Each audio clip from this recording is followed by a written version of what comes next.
De l'Algérie hier soir en finale de la Coupe d'Afrique des Nations aux dépens du Sénégal. Les premiers résultats de l'enquête menée par l'Assemblée nationale sur les dîners polémiques de François de Rugy, ils étaient selon elle purement professionnels.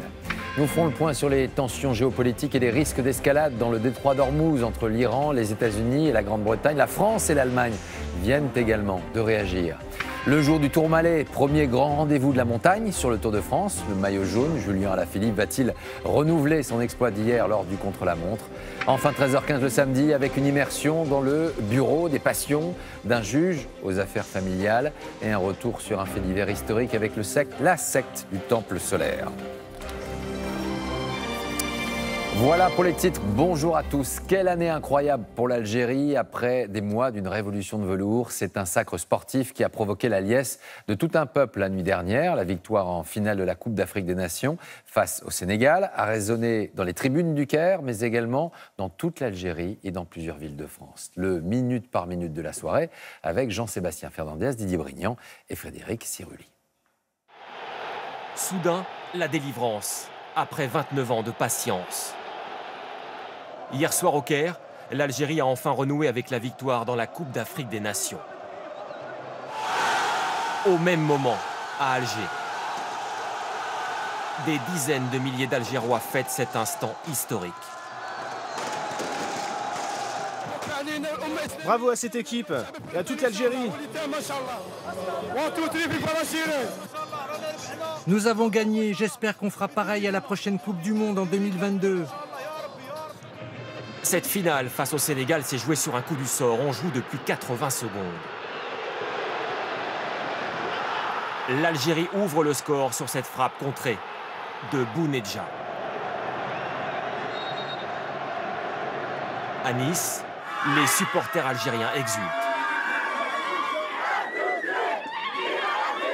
C'est parfait. Il n'y avait pas meilleur début que ça. À peine on entame le match, que c'est déjà un but à 0 pour nous. On est super contents, c'est ambiance bon enfant. Vive l'Algérie, vive la France. Mais la joie laisse rapidement place au stress, avec cette main algérienne dans la surface de réparation. L'arbitre, aidé par la vidéo, ne siffle pas pénalty. Le stress donc à Nice, dans ce match fermé. Le stress aussi à Alger, où l'attente est insupportable. Dernière frayeur sur ce tir sénégalais. Parfaitement boxé par le gardien algérien qui préserve la victoire 1-0. Explosion de joie à Alger où l'on affiche les couleurs nationales. À Nice également. Bravo, putain. Vive l'Algérie, vive la France. Et l'instant tant attendu, enfin. Cette Coupe d'Afrique des Nations, la deuxième dans l'histoire de l'Algérie. Une victoire célébrée, on l'a vu à Alger, mais également dans plusieurs villes de l'Hexagone. La communauté algérienne était en liesse de Marseille à Lille en passant par Lyon. Une fête sous surveillance, émaillée de quelques incidents en fin de soirée. Près de 200 personnes ont été interpellées. Claire Colnet, Lou Cricorian et notre bureau de Lyon. C'est une vague vert, blanc, rouge qui déferle sur les Champs-Élysées. Des milliers de supporters algériens en liesse. Les Fennecs, champions d'Afrique, ils l'attendaient depuis 29 ans. Autour de l'Arc de Triomphe, concert de klaxons jusque tard dans la nuit. À Barbès, ce sont les tambours qui résonnent et tout un peuple qui scande le même chant. On est plus qu'heureux. One, two, three, vive l'Algérie. Ça fait 30 ans YSDB. On a gagné. On est champions. Vive l'Algérie. Drapeaux algériens et français côte à côte.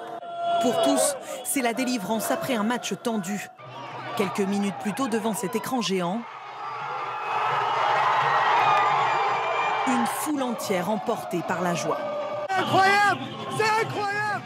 C'est le plus beau jour de ma vie. De Paris à Limoges, en passant par Marseille, la même fièvre toute la nuit. Top du top. C'est pour tous les Algériens, c'est surtout pour le peuple algérien qui souffre à ce moment. Feu d'artifice sur le Vieux-Port et scène de fraternité avec les supporters sénégalais déçus. L'Algérie a gagné, c'est le Maghreb, c'est l'Afrique, donc quoi qu'il arrive, voilà. Il faut qu'on soit unis.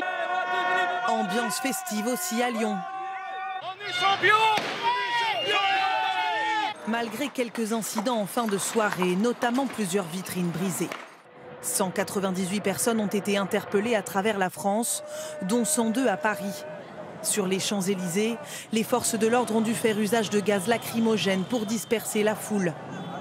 2500 policiers avaient été mobilisés pour sécuriser la fête à Paris. L'ancien ministre de la Transition écologique et l'ancien président de l'Assemblée nationale a déjà fait savoir qu'il s'exprimera prochainement. Première réaction de François de Rugy après la diffusion des résultats de l'enquête de l'Assemblée nationale sur les dîners polémiques. Enquête qui estime qu'ils étaient tous à vocation professionnelle. Mehdi Weber, Didier Brignant, Frédéric Serruli. François de Rugy innocenté sur les dîners à l'hôtel de Lassay. Mardi, le ministre de l'écologie démissionnait à la suite des révélations de Mediapart. Mais selon les premiers éléments de l'enquête parlementaire qui ont fuité hier, ces dîners étaient tous d'ordre professionnel. L'ancien président de l'Assemblée nationale a rapidement réagi sur Twitter. Retour aux faits. Je m'exprimerai le moment venu. Joint par téléphone, Stéphane Aliès, journaliste de Mediapart, s'étonne des conclusions de l'enquête. C'est quand même bizarre parce que dès notre premier article sur le sujet, Séverine de Rugy confirme le caractère amical. Dès le départ, François de Rugy parle de dîner informel. Et là, d'un coup, ça devient un dîner officiel de travail. Enfin, c'est très étrange. Dès le début de l'affaire, François de Rugy avait nié avoir commis une faute, évoquant des dîners professionnels liés à sa fonction. Ces questions de dîner, un président de l'Assemblée nationale, ça fait partie de sa fonction de représentation, de recevoir des gens. Pour plusieurs ONG, même si l'ancien président de l'Assemblée est blanchi, il faudrait fixer des règles beaucoup plus précises sur ces dîners. Il n'y a pas de limite sur le nombre de repas, il n'y a pas de limite sur le nombre de convives, il n'y a pas de plafond sur les dépenses, les bouteilles de vin par exemple, donc il n'y a absolument rien. Donc je ne sais pas comment, sur quels critères on peut dire finalement ce sont des repas professionnels ou des repas privés. Le rapport officiel de cette enquête sera rendu mardi. Les conclusions des investigations de Matignon sont aussi attendues au sujet des travaux réalisés par François de Rugy dans sa résidence ministérielle.